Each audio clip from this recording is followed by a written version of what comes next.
नमस्कार दोस्तों, स्वागत है हमारे चैनल पर। आज हम एक ऐसी खबर पर बात करेंगे जो सीधे आपकी सेहत को प्रभावित करती है।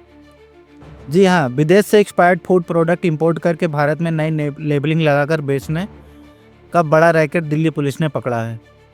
यह मामला 23-24 दिसंबर का है और ये हमें सोचने पर मजबूर करता है कि हम जो महंगे इंपोर्टेड सामान खाते हैं वो कितना सुरक्षित है। चलिए पूरी डिटेल से समझते हैं क्या है मामला, कैसे होता है यह धंधा, शरीर को कितना नुकसान पहुंचाता है और एफएसएसआई जैसी सरकारी एजेंसियां चुप क्यों हैं। हाल ही में दिल्ली पुलिस के क्राइम ब्रांच ने सदर बाजार के पहाड़ी धीरज और फैजगंज के इलाके में रेड मारकर 4.3 करोड़ के एक्सपायर्ड फूड आइटम्स जब्त किए हैं। इनमें 4300 किलोग्राम से ज़्यादा फूड प्रोडक्ट्स, 14,000 लीटर से ज़्यादा बेवरेज, हज़ारों किलो चॉकलेट्स, बिस्किट्स, सॉस और कैंडीज शामिल थे।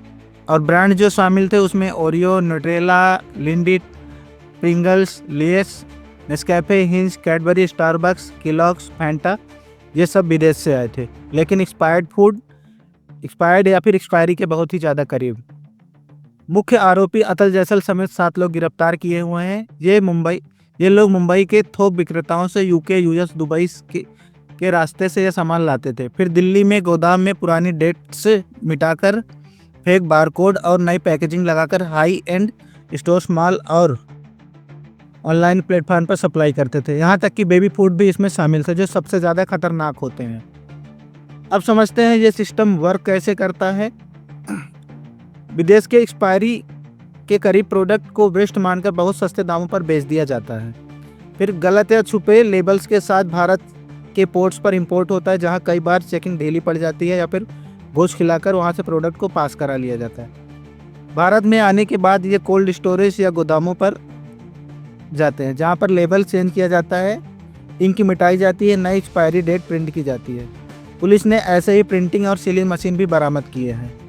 अंत में आपके लोकल प्रीमियम स्टोर्स में पहुँच जाते हैं, जहाँ आप 3,000 से 5,000 रुपये खर्च करके सोचते हैं अब हमें मिला है असली इम्पोर्टेंट क्वालिटी के सामान, लेकिन हकीकत में ये स्वास्थ्य के लिए जहर है, जहर जिससे हम अपनी लाइफ ख़त्म कर रहे हैं। सबसे महत्वपूर्ण सवाल, एक्सपायर्ड फूड खाने से शरीर को कितना नुकसान होता है। तो दोस्तों यह कोई छोटी बात नहीं है। एक्सपायर्ड प्रोडक्ट में ऑक्सीडाइज्ड फैट्स बन जाते हैं, जो पेट की समस्याएं जैसे गैस, एसिडिटी, उल्टी, दस्त पैदा करते हैं। लंबे समय तक खाने से इन्फ्लेमेशन बढ़ता है, जो हार्ट डिजीज़ या और कैंसर का रिस्क भी बढ़ाता है।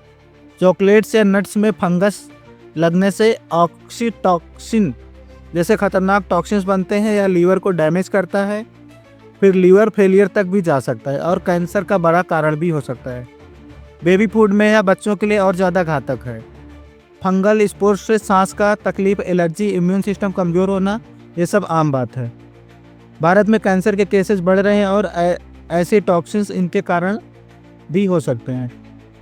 एफएसएसआई की चेतावनी देता है कि ऐसे प्रोडक्ट बैक्टीरिया और टॉक्सिन से भरे होते हैं, जो फूड पॉइजनिंग से लेकर क्रॉनिक बीमारियां भी पैदा करते हैं।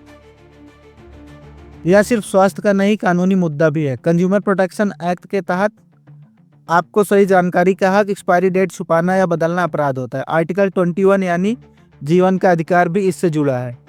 एफएसएसआई के रूल में एक्सपायरी लेबलिंग चेंज करना क्रिमिनल ऑफेंस में आता है, जिनमें लाखों जुर्माना और जेल भी हो सकती है, लेकिन फिर भी यह हो रहा है क्योंकि सब मिले हुए हैं। अब बड़ा सवाल ये है, एफएसएसआई और सरकारी बॉडीज क्यों इतनी निष्क्रिय हैं। देखिए, इंपोर्ट पर कस्टम, फिर एफएसएसआई और लोकल पुलिस तीनों की जिम्मेदारी होती है, लेकिन कोऑर्डिनेशन की इनमें भारी कमी होती है। एफएसएसआई के पास स्टाफ की कमी, फंडिंग की कमी, सैंपलिंग लेवल की कमी होती है। इंपोर्टर्स सिर्फ डिक्लेरेशन देते हैं लेकिन वेरिफिकेशन नहीं होता। पोर्ट्स पर विजुअल चेक ही होता है, ज़्यादा एडवांस टेक्नोलॉजी जैसे क्यूआर कोड या फिर ब्लॉकचेन ट्रैकिंग नहीं होती। कई कोल्ड स्टोरेज अनरजिस्टर्ड है, वहाँ पर कुछ भी छुपाया जा सकता है। 2017 में इंपोर्ट रेगुलराइजेशन के रूल्स में भी शामिल है, लेकिन इसमें हम रेक्टिफिकेशन कर सकते हैं जो कि अलाउड है वो छोटी लेबलिंग की गलतियों पर, लेकिन एक्सपायरी चेंज करना पूरी तरह से बैन है।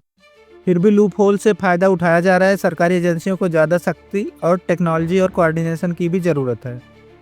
अब हम और इसमें क्या कर सकते हैं। सबसे पहले जागरूक हमें बनना होगा। इम्पोर्टेंट सामान खरीदते वक्त expiry date batch number, packaging अच्छे से चेक करें, बारकोड स्कैन करें, इंपोर्ट डेट पूछें, FSSAI की वेबसाइट या ऐप इंस्टॉल करें और उन पर कंप्लेन भी करें। टेक्नोलॉजी जैसे ब्लॉकचेन से ट्रैकिंग होनी चाहिए। और हाँ, सस्ते में इंपोर्टेड सामान देखकर लालच ना करें। अपनी और परिवार की सेहत सबसे पहले और इसका ध्यान रखें। दोस्तों, यह खबर हमें याद दिलाती है कि महंगा सामान हमेशा सुरक्षित नहीं होता। क्या आपको लगता है कि हमारे सिस्टम में बदलाव की ज़रूरत है? कमेंट्स में बताएं। अगर आपको वीडियो पसंद आई है तो लाइक करें, शेयर करें, सब्सक्राइब करें। तब तक अगले वीडियो में मिलते हैं किसी नए टॉपिक के साथ। स्वस्थ रहें, सतर्क रहें। आप सभी का बहुत बहुत धन्यवाद। जय हिंद, जय भारत।